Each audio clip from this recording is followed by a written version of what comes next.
Hi guys, this is Andesdemonia. Welcome to my channel. Today's video is going to be about all the items that you're going to need for your breast reduction surgery. So please stay tuned while we get into it. But before that, have you subscribed? Have you clicked on the bell button? Okay, so let's get into it. The first thing you're definitely going to need is a soap, a body wash. It's actually a liquid body wash. The name of this body wash is chlorhexidine gluconate, 4%. It's sold in most pharmacies, so Walmart, Rite Aid, CVS, Walgreens, and even Target as Hibiclens. So from its name, obviously you can tell that it's a cleanser. And the reason why you really need this soap is because you want to be able to decrease the amount of bacteria on your body before your surgery. And this is only going to benefit you when it comes time for what? For healing. So you're trying to decrease the amount of bacteria found in your body, which will in turn decrease the possibility of you having what? An infection. So please go ahead, purchase your own Hibiclens and use it appropriately. So how do you use this body wash? I started by using my regular bar soap like I usually wash myself. So I washed myself from head to toe, and once I was done, I stepped out of the tub. I used a very fresh, clean cloth. It was a little bit damp.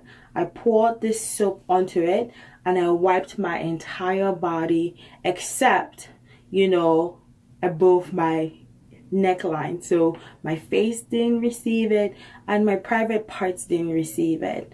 My hair didn't receive it as well. So I wiped my entire body except these places, and I stood there for 3 minutes while I timed myself on my cell phone. And once 3 minutes was up, then I went back into the shower and I got a good rinse. And for each day, I used a clean towel, a fresh towel to wipe myself down. I don't think you have to use a clean towel every day, but I'm just a little bit paranoid as to the fact that you're trying to decrease the amount of bacteria from your body. So then if you're reusing towels, technically your towel already has bacteria, so you're just adding more. So that's why I use the fresh towel each day. So if you want to go ahead and be like me, hey, it doesn't hurt, but I don't think you really have to switch towels every day, but that's what I did personally. The second thing you will definitely need is a body pillow. I really didn't see the importance of a body pillow until I watched this YouTuber. Her name is Natasha, and the link to her video is at the description box of this video. I saw how she used her own body pillow. I was like, oh wow, I definitely need this, because I now understood why it was important to get a body pillow. So I went ahead and I purchased my own body pillow from Amazon. The link to the body pillow is also in the description box of this video, so go ahead and click on it if you wanted to purchase it. It's all up to you. And why would you want to get a body pillow?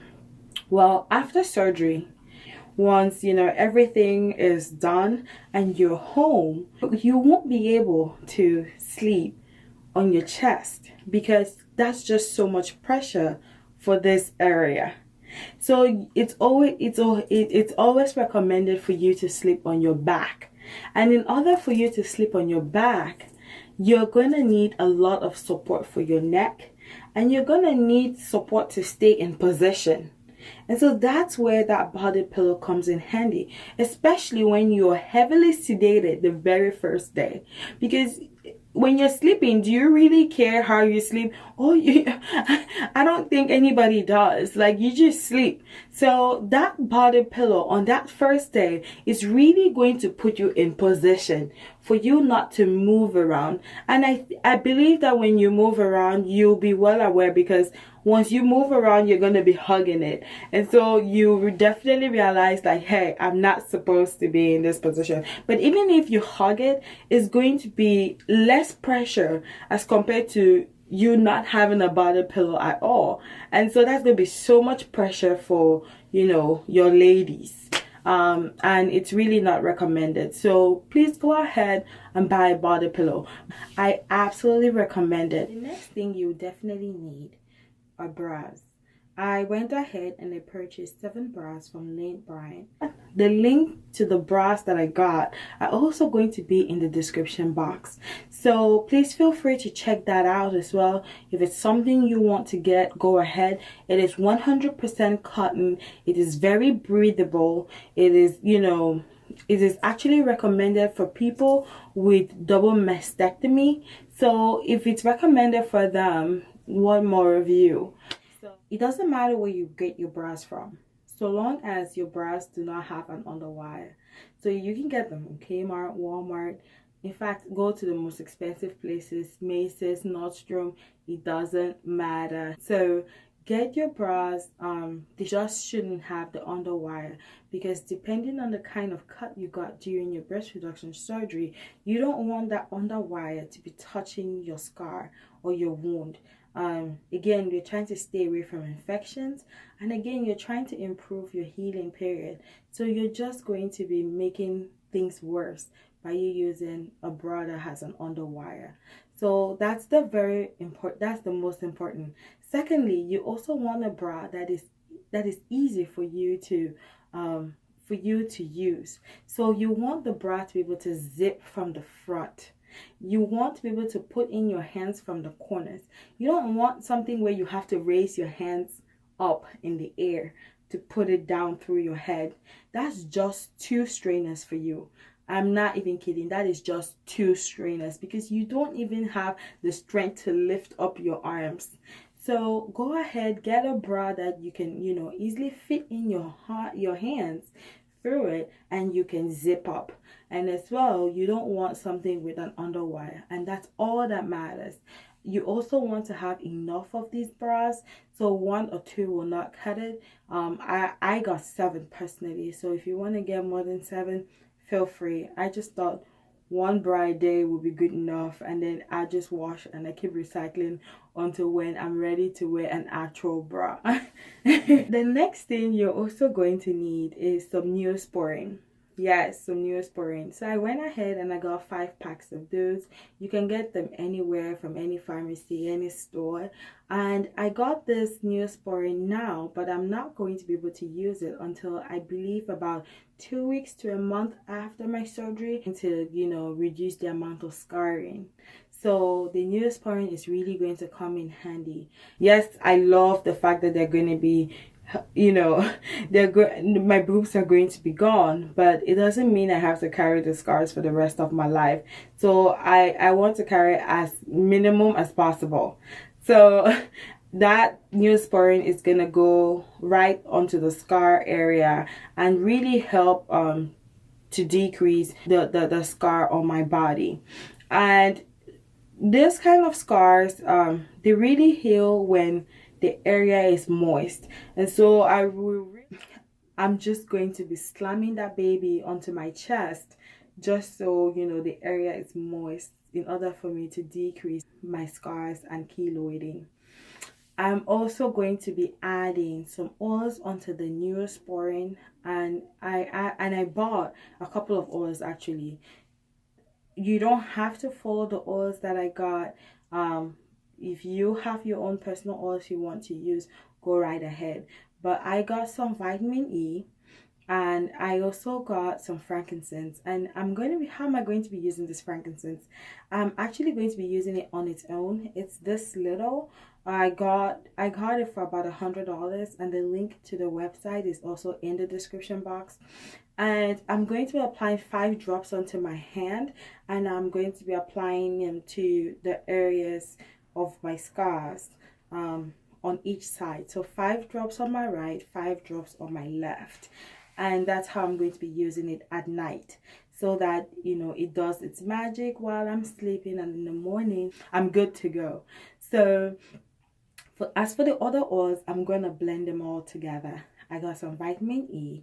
I'm also going to be using some Marula Oil.